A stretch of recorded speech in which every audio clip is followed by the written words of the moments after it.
berbicara satpam, izin saya harus berbicara landasan hukumnya dulu. Karena satpam itu pengamanan yang sah menurut undang-undang sebagai pengemban fungsi kepolisian terbatas non-justisial. Kita mengenal satpam karena di mana-mana itu ada satpam. Ibu Sophie keluar dari mall masih ketemu satpam. Masuk bandara ketemu satpam. Masuk kantor ketemu satpam. Tetapi satpam itu dekat di mata masih jauh di hati. Itu loh persoalannya. Itu. Nah, pada kesempatan ini saya sedang merubah paradigma itu. Saya ingin satpam itu dekat di mata, dekat di hati. Nah, jadi Bapak Ibu yang saya hormati, bahwa mengacu kepada Perpol nomor 4 tahun 2020, satuan pengamanan yang disebut satpam itu adalah satuan atau kelompok profesi pengemban kepolisian terbatas non-justisial. Yang perlu digarisbawahi adalah sudah menjadi sebuah profesi satpam itu. Sejak berganti baju yang coklat seperti tampak itu, nah ini sudah jadi profesi. Kata kunci dari sebuah profesi itu, pertama satpam harus terdidik, harus kompeten di bidangnya. Apabila sudah terdidik, sudah kompeten di bidangnya, yang kedua adalah harus mempunyai standar remunerasi. Atau kami istilah ada SUSU satpam, struktur skala upah satpam. Jadi sudah bukan mengacu kepada UMP dan di bawah UMP lagi. Nah, ini harapan kami yang sedang kami perjuangkan. Karena sekarang ada jenjang kepangkatan dan kompetensi satpam. Dari mulai tingkat pelaksana, satpam itu ada pelaksana, ada tingkat pelaksana madya, ada pelaksana utama. Ini golongan-golongan kepangkatan satpam. Lalu apabila satpam meningkatkan kembali ikut pendidikan gada madya, ini untuk tingkat-tingkat danru, tingkat supervisor, mereka ada tiga tingkat jenjang kepangkatan juga. Nah, selanjutnya mereka akan meningkat terus juga pada tingkat gada utama, mengikuti pendidikan lagi gada utama untuk tingkat manajer. Nah, tingkat manajer itu baik dari mantan polisi, mantan TNI, yang perwira-perwira, ini wajib mengikuti pendidikan garda utama untuk bekerja dalam industrial security. Ini pada tingkat manajer seperti ini.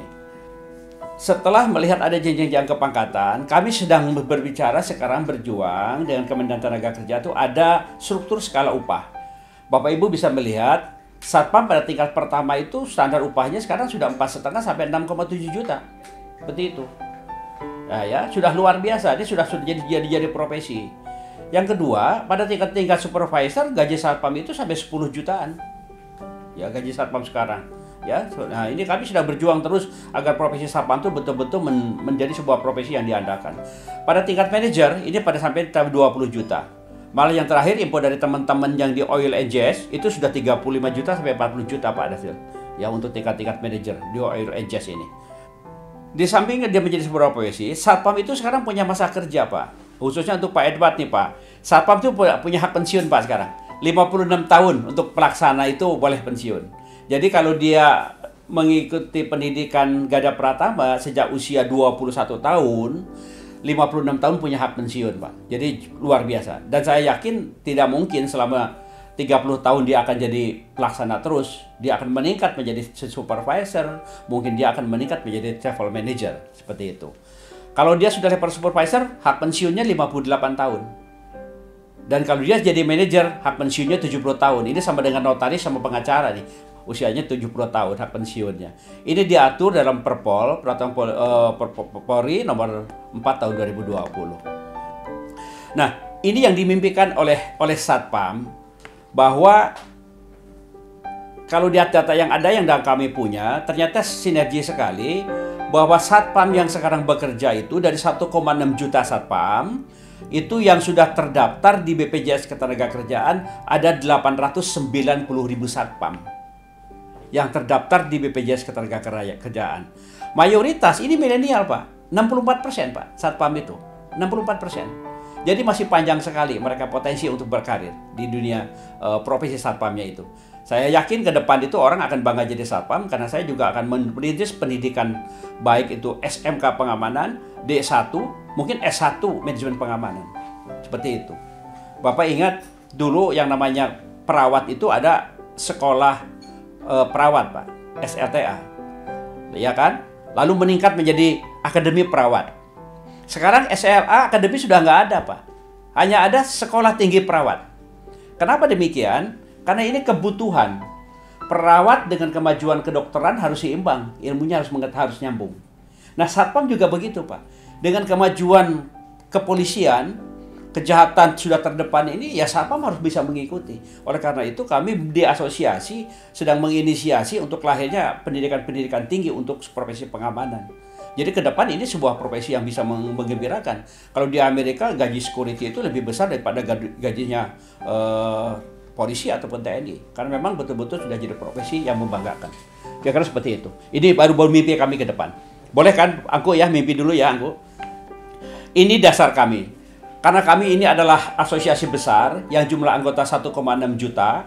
Perputaran daripada industri pengamanan itu 4,8 triliun satu bulan, Pak. Oleh karena itu kami melihat ini ada bank. Nggak mungkin Satpam itu ujung-ujung datang ke bank ketemu Pak Edward. Minder, Pak, nggak akan bisa lah ketemu begitu. Sehingga saya jembatani asosiasi hadir di sini. Abu Dhabi harus bisa hadir menyuarakan badan usaha jasa pengamanan, menyuarakan Satpamnya untuk membawa misi ini kepada bank. Saya ketemu dengan Direktur Bank BTN. Bapak, kami punya anggota banyak. Perputaran uang kami banyak. Payroll kami semua ke bank. Masa Satpam sampai sekarang mempunyai rumah sulit? Ini sesuai dengan kebijakan Presiden, ada 1 juta rumah untuk karyawan. Kami menyambut. Oleh karena itu, Pak Direktur BTN sampai ketemu kami dengan Wakil Dirut merespon sekali. Kita bikin MOU, dasar seperti itu. Ini sudah berlaku BTN seluruh Indonesia, Pak. Sudah direspon oleh 27 BPD Abu Dhabi seluruh Indonesia. Ini gebrakan luar biasa, Pak. Kami hanya ingin Satpam itu mimpi punya rumah. Seperti itu. Ya. Karena ini tenaga yang mungkin tidak tergantikan, Pak. Tidak tergantikan. Satpam itu punya komitmen terhadap Polri. Bapak dengar nggak ada Satpam mogok? Nggak ada, Pak. Kami punya komitmen terhadap negara ini. Menjaga pengamanan. Bapak bisa sukses. Ray bisa sukses. Karena situasi aman.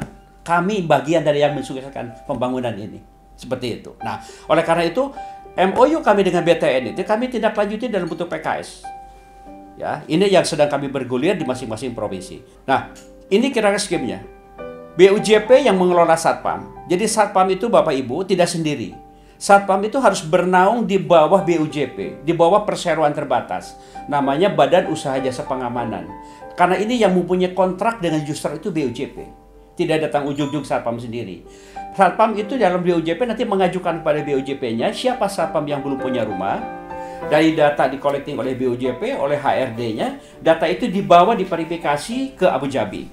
Karena Abu Dhabi yang sudah ada land dengan BTN. Setelah dicek BUJP-nya betul, legalitasnya, Satpamnya punya KTA, Satpamnya punya kontrak kerja, punya PKWT, ada jaminan sosial ketenaga kerjaannya, jaminan sosial kesehatannya lengkap, kami kirim data ini ke BTN.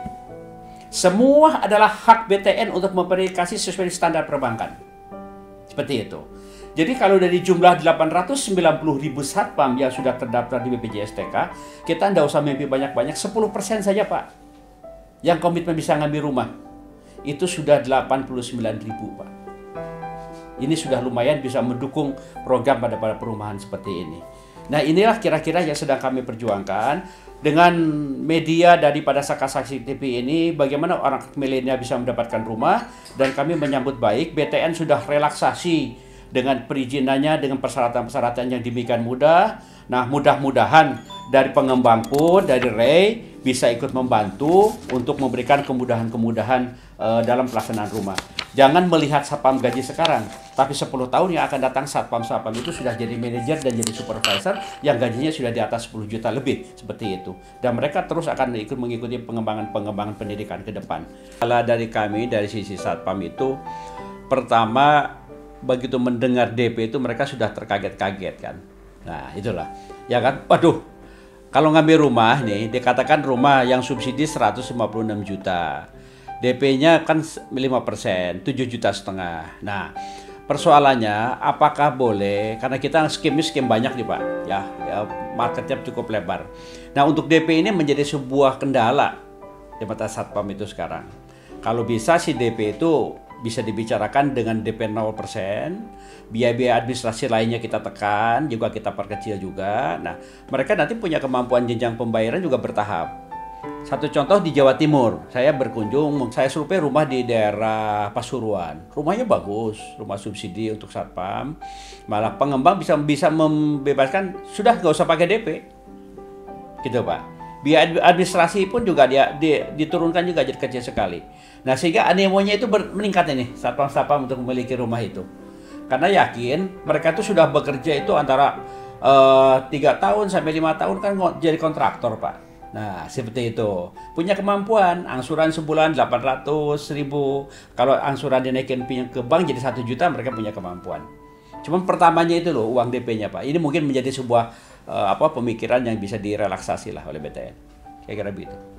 Kira-kira itu yang bisa saya sampaikan. Mudah-mudahan sekilas apa yang saya jelaskan ini bisa membuat kira-kira membuat dukungan maksimal. Apakah dari Pak Edward, dari on behalf BTN, dari Pak Indra, dari Majalah Properti yang mohon membantu juga ikut menyuarakan secara media bahwa satpam itu adalah harus dekat di mata, harus dekat di hati, sebuah profesi yang membanggakan ke depan.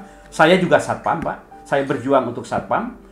Saya harus menunjukkan bahwa ini kita adalah profesi yang terhormat yang bisa membantu peran Polri di Republik Indonesia ini. Kepada Ray, tentunya saya juga di Apindo dengan Pak Edi Husin, mantan Ketua Ray juga dekat. Saya berdiskusi, apalagi sekarang dengan Ibu Sofi di Jawa Barat bisa menjadi sebuah pelopor bagaimana menangkap peluang yang besar ini.